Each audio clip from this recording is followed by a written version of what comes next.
नमस्ते all, welcome to our YouTube channel math by V Saluja. आज की हमारी वीडियो का टॉपिक है how to prepare for master cadre mathematics.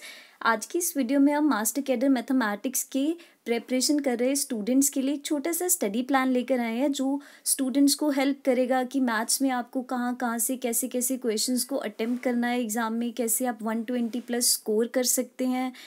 तो चलिए आज की वीडियो को शुरू करते हैं। आज की वीडियो को शुरू करने से पहले अगर आपको हमारे चैनल की वीडियोस पसंद आ रही हैं, आप और भी अपडेट्स चाहते हैं, तो आप प्लीज़ हमारे चैनल को लाइक शेयर और सब्सक्राइब ज़रूर कीजिएगा। तो चलिए टाइम वेस्ट किए बिना अपनी वीडियो को शुरू करते हैं। तो चलिए हम स्टडी प्लान की बात कर रहे हैं। जब भी आप कॉम्पिटिटिव एग्ज़ाम में किसी भी क्वेश्चन को अटेम्प्ट करना चाहते हैं, आपको उस क्वेश्चन या उससे रिलेटेड टॉपिक की डीप नॉलेज होनी चाहिए। आपको अगर मैथमेटिक्स के एग्ज़ाम में मेरिट लिस्ट में आना है तो आपके पास एक परफेक्ट स्टडी प्लान होना चाहिए कि आप कैसे मास्टर कैडर मैथमेटिक्स के एग्ज़ाम को क्रैक कर सकते हैं। जब भी आप मास्टर कैडर मैथमेटिक्स के एग्ज़ाम को क्रैक करने के बारे में सोचते हैं तो सबसे पहले आपको अपना स्टडी प्लान बनाना चाहिए। Make your own study plan. Then आपको उन टॉपिक्स को टारगेट करना चाहिए जो आम तौर पर एग्ज़ाम में पूछे जाते हैं। उन टॉपिक्स में से आपको छोटे छोटे की पॉइंट्स निकाल लेने चाहिए। मतलब आपको एक पूरे टॉपिक में से कौन कौन से छोटे छोटे सब टॉपिक्स को अटेम्प्ट करना है पेपर में। उसके अलावा आपको किसी भी टॉपिक को डीपली रीड करना चाहिए। और सबसे इम्पॉर्टेंट बात, जब भी आप कोई टॉपिक रीड करते हैं तो उसके एमसीक्यूज़ को ज़रूर कीजिए। एमसीक्यूज़ आपको किसी भी बुक से मिल जाएंगे, चाहे आप जेई मेंस की बुक ले लीजिए, चाहे आप आर.डी. शर्मा की बुक ले लीजिए, चाहे आप क्लास 12 की मॉडर्न की बुक ले लीजिए, कोई भी बुक ले लीजिए, आपको एमसीक्यूज़ आसानी से मिल जाएंगे। और जब भी आप एमसीक्यूज़ को अटेम्प्ट करते हैं, आप उसको अटेम्प्ट करने की कोशिश कीजिए बिना किसी की हेल्प के। और जब भी आप एमसीक्यूज़ को अटेम्प्ट करते हैं, आप चैलेंजिंग प्रॉब्लम्स को ज़रूर कीजिए। सबसे पहले आप धीरे धीरे छोटी छोटी प्रॉब्लम से शुरू कीजिए एमसीक्यूज़ को अटेम्प्ट करना। आसान वाले एमसीक्यूज़ पहले अटेम्प्ट कीजिए, उसके बाद थोड़े डिफ़िकल्ट वाले एमसीक्यूज़ को ज़रूर अटेम्प्ट कीजिएगा। मतलब आपको चैलेंजिंग प्रॉब्लम्स को सॉल्व करना बहुत ज़रूरी है। टॉपिक करने के बाद चैलेंजिंग प्रॉब्लम्स को सॉल्व कीजिए। उसके बाद आप बिना किसी की मदद के किसी भी टॉपिक को सॉल्व करने के लिए कोशिश ज़रूर कीजिए। जब आप बिना किसी की हेल्प के सॉल्व करने की कोशिश करेंगे तो वो टॉपिक आपको डीप नॉलेज देगा। उसके अलावा जब भी आप किसी टॉपिक को प्रिपेयर करते हैं, आप उस टॉपिक की डेली प्रैक्टिस कीजिए। मतलब जैसे आज आपने कोई टॉपिक पढ़ा, आप उसको 1 घंटा 2 घंटा दिन में ज़रूर दीजिए, क्योंकि अभी एग्ज़ाम की डेट डिक्लेयर नहीं हुई है। तो आपको थोड़ा थोड़ा टाइम डेली देना चाहिए, चाहे आधा घंटा दीजिए, चाहे 1 घंटा दीजिए। एग्ज़ाम के टाइम पर ज़्यादा वक्त दे दिया कीजिए, बट ज़रूर दिन में कुछ ना कुछ रीड ज़रूर करिए। तो चलिए आज के स्टडी प्लान की बात करते हैं। आपको टॉपिक वाइज स्टडी कैसे करना है।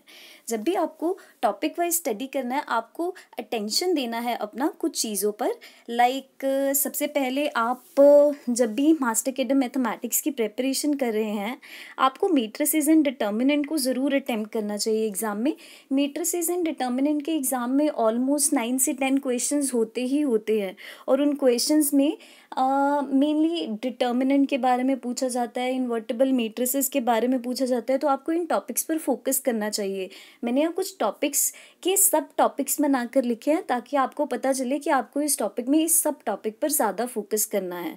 तो मैट्रिसेस एंड डिटर्मिनेंट में आपको जो सब टॉपिक्स पर फोकस करना है, एक तो इन्वर्टिबल मैट्रिक्स वाले क्वेश्चंस हो गए। एक आप मैट्रिक्स की कंसिस्टेंसी कैसे चेक करते हैं। कंसिस्टेंसी चेक करने का मतलब कि इस मैट्रिक का यूनिक सॉल्यूशन होगा, इन्फिनिट सॉल्यूशन होगा, ऐसे क्वेश्चंस को अटेम्प्ट करना। उसके बाद आपको आइगन वैल्यूज़ और आइगन वेक्टर्स वाले क्वेश्चंस को अटेम्प्ट करना आना चाहिए। जो भी आप लीनियर इक्वेशंस को सॉल्व करते हैं with the help of matrices, चाहे वो 2 वेरिएबल में हो चाहे 3 वेरिएबल में, आपको वो सॉर्ट करना आना चाहिए। रैंक ऑफ अ मैट्रिक्स के बारे में अच्छे से नॉलेज होनी चाहिए। अगर आपको ये टॉपिक्स आते हैं तो आप आसानी से 9 से 10 मार्क्स का एग्जाम मैट्रिसेस एंड डिटर्मिनेंट में अटेम्प्ट कर सकते हैं। उसके बाद सीक्वेंस एंड सीरीज एक ऐसा टॉपिक है जो 8 से 9 क्वेश्चन कॉम्पिटिटिव एग्जाम में कवर करता है। तो सीक्वेंस एंड सीरीज में आपको जिन टॉपिक्स पर फोकस करना चाहिए वो है arithmetic progression, geometric progression, harmonic progression, जिसे हम एपी, जीपी और एचपी भी बोलते हैं। इनकी प्रॉपर्टीज़ को आपको फोकस करना चाहिए। उसके बाद summation n square summation n cube, इनमें से डेफिनेटली एक क्वेश्चन तो होता ही होता है। मतलब series of n square n cube, इनका पक्का एक क्वेश्चन ज़रूर आएगा आपको एग्जाम में। उसके अलावा यूनिफॉर्म कन्वर्जेंस पर आपको फोकस करना चाहिए। और हमेशा एक चीज़ ध्यान रखना, सीरीज़ को सॉल्व करना ज़रूर आता है एग्जाम में, तो सीरीज़ को सॉल्व करना ज़रूर सीखिएगा।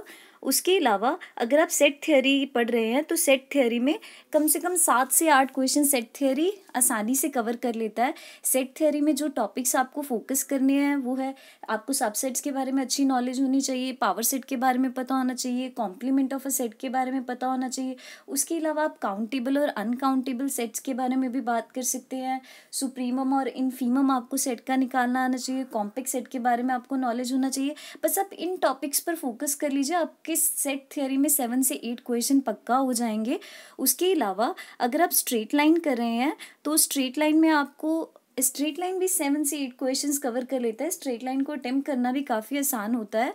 स्ट्रेट लाइन में आपको फोकस करना चाहिए, लाइन की स्लोप कैसे निकालते हैं, पैरेलल लाइंस के कॉन्सेप्ट पर फोकस करना चाहिए, परपेंडिकुलर लाइंस के कॉन्सेप्ट पर फोकस करना चाहिए, लाइंस के बीच में आप एंगल कैसे निकालते हैं उस पर फोकस करना चाहिए, स्लोप इंटरसेप्ट फॉर्म के बारे में आपको पता होना चाहिए, इक्वेशन ऑफ लाइन के बारे में आपको पता होना चाहिए, जिससे 1 पॉइंट फॉर्म होती है, 2 पॉइंट फॉर्म होती है। तो आपको इन सब के बारे में नॉलेज होना चाहिए। अगर आपको इतने सब टॉपिक्स के बारे में पता है स्ट्रेट लाइन में, तो आप स्ट्रेट लाइन के 7 से 8 क्वेश्चन ईजिली अटेम्प्ट कर पाएंगे। वैसे ही 3 डायमेंशनल ज्योमेट्री पर भी आपको फोकस करना चाहिए। ये एस्टिमेट 9 से 10 क्वेश्चन एक कॉम्पिटिटिव एग्जाम में ज़रूर कवर करता है। 3 डायमेंशनल में लाइन और प्लेन के बीच का रिलेशन आ जाता है, कभी कभी लाइन की इक्वेशन, प्लेन की इक्वेशन वेक्टर फॉर्म में भी आ जाती है, तो उसको भी आपको ध्यान रखना चाहिए। उसके अलावा लाइन और प्लेन के अलावा आपको फुट ऑफ परपेंडिकुलर वाले क्वेश्चंस पर फोकस करना चाहिए, पॉइंट का प्लेन से कैसे डिस्टेंस निकालते हैं ऐसे क्वेश्चंस पर फोकस करना चाहिए, कोप्लेनर लाइन के क्वेश्चंस पर फोकस करना चाहिए। तो आप 3 डायमेंशनल ज्योमेट्री के इजीली 9 से 10 क्वेश्चंस अटेम्प्ट कर लोगे अगर आप इन टॉपिक्स पर फोकस करेंगे। उसके अलावा कॉम्प्लेक्स नंबर और क्वाड्रेटिक इक्वेशन आमतौर पर सबको ही आता है, ये क्लास 11th का टॉपिक है, ये ऑलमोस्ट 6 से 7 क्वेश्चंस कवर कर लेता है। उसके अलावा ट्रिग्नोमेट्री और इन्वर्स ट्रिग्नोमेट्री, ये भी 9 से 10 क्वेश्चंस मास्टर कैडर मैथमेटिक्स में कवर करता है। इसमें आपको फोकस करना चाहिए। ट्रिग्नोमेट्रिक आइडेंटिटीज़ मतलब ट्रिग्नोमेट्रिक फॉर्मूलाज के बारे में आपको पता होना चाहिए, आपको कैसे मैक्सिमम और मिनिमम वैल्यूज़ निकालनी है फंक्शंस की उसके बारे में नॉलेज होना चाहिए। एक आपको डोमेन और रेंज पक्का पता होनी चाहिए हर ट्रिग्नोमेट्रिक और इन्वर्स ट्रिग्नोमेट्रिक फंक्शन की, क्योंकि इसमें से ऑलमोस्ट एक क्वेश्चन तो आता ही आता है। तो नेक्स्ट टॉपिक पर चलते हैं, वो है कॉनिक सेक्शन। कॉनिक सेक्शन में आपको 6 से 7 क्वेश्चन कॉम्पिटिटिव एग्जाम मतलब मास्टर कैडर मैथमेटिक्स में ज़रूर मिलेंगे। तो आपको कॉनिक सेक्शन में फोकस करना चाहिए, पैराबोला, एलिप्स, हाइपरबोला, सर्कल, इनकी स्टैंडर्ड इक्वेशंस, टेंजेंट्स, नॉर्मल्स, इन पर फोकस करना चाहिए। मोर ओवर का एक डायरेक्ट्रिक्स का क्वेश्चन तो होता ही होता है कॉम्पिटिटिव एग्जाम में, तो मास्टर कैडर में भी डायरेक्ट्रिक्स का क्वेश्चन तो पक्का ही मिलेगा। और या फिर आपको स्टैंडर्ड एलिप्स का या उसका मिल जाता है हाइपरबोला का कि आपको डायरेक्ट्रिक्स फाइंड करना है, तो बहुत आसान होता है उसको कवर करना। तो 6 से 7 क्वेश्चन ऑलमोस्ट कॉनिक सेक्शन में मिल जाते हैं। अगर आपको कॉनिक सेक्शन मुश्किल लगता है तो आप सिर्फ स्टैंडर्ड इक्वेशंस कर लीजिए, टेंजेंट नॉर्मल कर लीजिए, उसके अलावा डायरेक्ट्रिक्स के इक्वेशन कर लीजिए, डेफिनेटली आपको कॉनिक सेक्शन अच्छा अटेम्प्ट हो जाएगा। उसके अलावा ग्रुप थ्योरी, रिंग थ्योरी, ये भी 9 से 10 क्वेश्चन कवर करता है। अगर आपको ग्रुप थ्योरी, रिंग थ्योरी मुश्किल लग रहा है तो हमने अपने चैनल पर ग्रुप थ्योरी के लेक्चर्स शुरू किए हुए हैं। 2 लेक्चर मैं ऑलरेडी अपलोड कर चुकी हूँ, आगे भी अपलोड करूँगी, तो आप वहाँ से एक बार ग्रुप थ्योरी सुनकर देखिए, आपको ग्रुप थ्योरी बहुत आसान लगेगी। आपको ग्रुप थ्योरी, रिंग थ्योरी के अलावा कोई और प्रॉब्लम हो आप वो भी पूछ सकते हैं कमेंट सेक्शन में। किसी भी टॉपिक के रिगार्डिंग आपको प्रॉब्लम हो तो आप कमेंट सेक्शन में लिख सकते हैं, मैं आपको ज़रूर हेल्प प्रोवाइड करूँगी। ग्रुप थ्योरी और रिंग थ्योरी में आपको ऑर्डर ऑफ एन ग्रुप में सबसे पहले आपको ऑर्डर ऑफ एन एलिमेंट पर फोकस करना चाहिए। उसके अलावा सब ग्रुप्स पर, साइक्लिक ग्रुप्स पर, उसकी प्रॉपर्टीज़ पर, ऐसी ऐसी चीज़ों पर फोकस करना चाहिए। आसानी से आप अटेम्प्ट कर लेंगे। परम्यूटेशन ग्रुप पर आप फोकस कीजिए। रिंग थ्योरी तो ग्रुप थ्योरी से ही डेवलप्ड है। इसमें आपको division ring, field, basic ring की डेफिनेशन, ऐसी चीज़ों पर फोकस करना चाहिए। उसके बाद अगले टॉपिक पर चलते हैं जो कि है permutation and combination. Permutation and combination 4 से 5 क्वेश्चन ज़रूर कवर करता है कॉम्पिटिटिव एग्जाम के। इसमें परमुटेशन का 1 या 2 क्वेश्चन होते हैं और कॉम्बिनेशन के ऑलमोस्ट 3 से 4 क्वेश्चन होते हैं। अगर आपको परमुटेशन और कॉम्बिनेशन में हेल्प चाहिए, इसके रिगार्डिंग भी हम वीडियो अपने चैनल पर ऑलरेडी अपलोड कर चुके हैं जिसमें परमुटेशन को अच्छे से एक्सप्लेन किया गया है। कॉम्बिनेशन के लिए मैं ज़रूर जल्दी ही अगली वीडियो अपलोड करूँगी। न्यूमेरिकल एनालिसिस में भी 5 से 6 क्वेश्चन आ जाते हैं। इसमें मैं आपको कुछ मेथड्स बताती हूँ, वो आप पेपर और पेन लेकर नोट कर लीजिए, जो आम तौर पर पूछे जाते हैं, जैसे बाइसेक्शन मेथड, रंगाकुट्टा मेथड। ये आम तौर पर कॉम्पिटिटिव एग्जाम में इन दोनों के क्वेश्चन ज़रूर आते हैं, तो प्लीज़ इन दोनों मेथड्स पर ज़रूर फोकस कीजिएगा। या फिर पूछे जाते हैं कि इस इंटरवल में कितने रूट्स लाई करते हैं, ये भी ज़रूर पूछा जाता है। इसको डिस्कार्टिस रूल ऑफ साइन से सॉल्व करते हैं। उसके अलावा नंबर थ्योरी में भी 5 से 6 क्वेश्चन ज़रूर पूछे जाते हैं। नंबर थ्योरी में आमतौर पर मॉडुलो वाले क्वेश्चन पूछे जाते हैं, जैसे A is equivalent to B modulo N. ऐसे क्वेश्चन नंबर थ्योरी में आमतौर पर पूछे जाते हैं। उसके अलावा स्टैटिस्टिक्स से भी 5 से 6 क्वेश्चन आते हैं। स्टैटिस्टिक्स में जो मेन फोकस करने वाला पार्ट है वो है वेरिएंस और स्टैंडर्ड डेविएशन का, तो आपको वेरिएंस और स्टैंडर्ड डेविएशन पर ज़्यादा फोकस करना चाहिए। उसके अलावा आपको प्रोबेबिलिटी में भी पूछा जाते हैं क्वेश्चंस। प्रोबेबिलिटी में आपसे 8 से 9 क्वेश्चन आराम से मास्टर कैडर मैथमेटिक्स में आते हैं। इस पर आपको क्लास 11th और 12 की प्रोबेबिलिटी पर ही फोकस करना चाहिए। आपके आराम से 8 से 9 क्वेश्चन प्रोबेबिलिटी के अटेम्प्ट हो जाएंगे। उसके अलावा जब हम वेक्टर्स एंड वेक्टर स्पेसेस की बात करते हैं, वेक्टर्स से 1 या 2 क्वेश्चन होते हैं और बाकी क्वेश्चन हमेशा वेक्टर स्पेसेस से आते हैं। वेक्टर स्पेसेस में मेन टॉपिक जिस पर आपको फोकस करना है कि how to check this is a vector space, how to check this is a sub space. क्योंकि सब स्पेस तो आमतौर पर पूछा जाता है, आपको 4 ऑप्शन दे देंगे, बोल देंगे कि इसमें से आप पता कीजिए कौन सी चीज़ एक सब स्पेस है या नहीं है। तो वेक्टर्स और वेक्टर स्पेसिस में 7 से 8 क्वेश्चन आते हैं। इसमें आपको फोकस करना चाहिए यूनिट वेक्टर पर। वेक्टर्स में से पोजीशन वेक्टर कैसे निकालते हैं, स्केलर प्रोडक्ट कैसे यूज़ करते हैं, डॉट प्रोडक्ट कैसे यूज़ करते हैं। इसमें मैं एक क्वेश्चन लिखना भूल गई, ट्रिपल प्रोडक्ट भी आमतौर पर पूछा जाता है।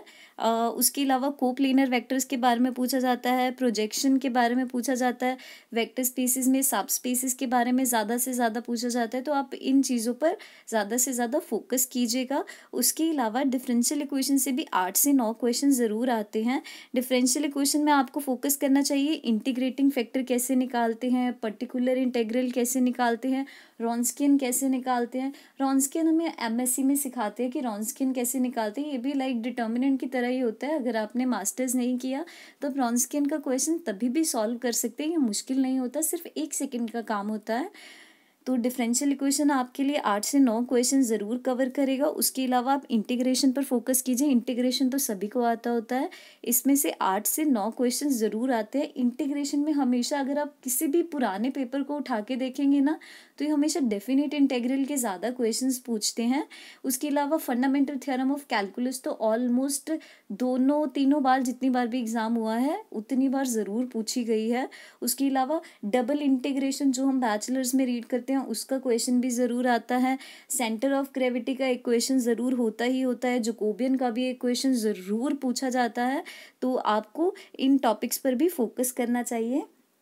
अगर आप स्टैटिक्स और डायनामिक्स की बात करते हैं, स्टैटिक्स और डायनामिक्स से भी आपके 9 या 10 क्वेश्चन कवर हो जाते हैं। तो अगर आपको किसी भी टॉपिक के रिगार्डिंग हेल्प की ज़रूरत हो तो आप ज़रूर हमें कमेंट सेक्शन में मेंशन कर सकते हैं। अगर आप ये 18 के 18 टॉपिक्स अच्छे से कर लेते हैं तो डेफिनेटली आप 120 प्लस ज़रूर स्कोर करेंगे। इस पर मैं एक टॉपिक और लिखना भूल गई, लीनियर ट्रांसफॉर्मेशन के ऑलमोस्ट 2 या 3 क्वेश्चन ज़रूर आते हैं और स्टैंडर्ड क्वेश्चन होते हैं, चेक करना होता है कि ये लीनियर ट्रांसफॉर्मेशन है या नहीं है।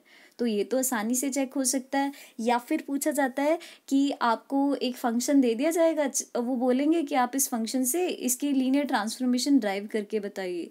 तो वैसे क्वेश्चन भी होते हैं। अगर आपको किसी भी रिगार्डिंग हेल्प की ज़रूरत है आप ज़रूर कमेंट सेक्शन में लिखिएगा। अगर आपको हमारी वीडियो पसंद आई तो इसको सब्सक्राइब भी ज़रूर कीजिएगा। And the most important thing, अगर आपको क्वेश्चंस या फिर किसी भी चीज़ के रिगार्डिंग हेल्प की ज़रूरत है, आप हमें हमारे फेसबुक पेज पर भी फॉलो कर सकते हैं, इसका लिंक आपको डिस्क्रिप्शन बॉक्स में मिल जाएगा। और आपको डिस्क्रिप्शन बॉक्स में हमारी पुरानी वीडियोस के लिंक भी मिल जाएंगे। Thank you for watching our video. Best wishes for your upcoming exam. Have a great day ahead.